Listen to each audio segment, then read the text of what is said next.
ప్రేమావతిపేట పెద్ద చెరువు survey number 86 7 ఎకరాల వరకు దాదాపుగా తీసుకున్నారు. అయితే ఇదే సంస్థకి ఇంకో దగ్గర కూడా ఇంకో పెద్ద భూమి కూడా ఇచ్చిండ్రు. అది ఫ్యూచర్లో చెప్తా దాని విలువ ఎంత అన్నది. రెండవది హైడ్రాకు నేను ఛాలెంజ్ చేస్తున్నా. ఏది నాగారం మున్సిపాలిటీలో ఐకామ్ అనే సంస్థ ఉన్నది. ఇది మెగా కంపెనీ వాళ్ళు కొనుక్కున్నారు. ఆయుధాలు తయారు చేస్తారు అక్కడ. ఇప్పుడు కేంద్ర ప్రభుత్వ పర్మిషన్ వచ్చింది, బాంబులు తయారు కూడా అక్కడ చేస్తూ ఉన్నారు.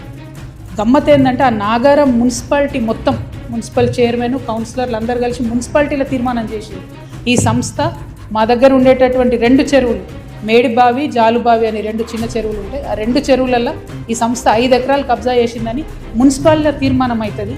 ఇరిగేషన్ ఆఫీసర్లు పోయి ఎంక్వైరీ చేస్తారు, అన్ని పేపర్లలో వస్తుంది. కానీ చర్యలు మాత్రం ఇప్పటివరకు తీసుకోలేదు. నేను మళ్ళీ అడుగుతున్న హైడ్రాని, మీకు మెగా మీద చర్యలు తీసుకునే ధైర్యం ఉందా? దీని సర్వే నంబర్ 59 నాగారం మున్సిపాలిటీ ఐకామ్ అనేటటువంటి ఆయుధాలు బాంబులు తయారు చేసే సంస్థ రోడ్డు కబ్జా పెట్టింది, పార్కు కబ్జా పెట్టింది, చెరువులకు కూడా సగం వచ్చేసినటువంటి పరిస్థితి. మొత్తం యావత్ మున్సిపాలిటీ కంప్లైంట్ చేస్తే కూడా ఇంతవరకు చర్యలు తీసుకుంటలే.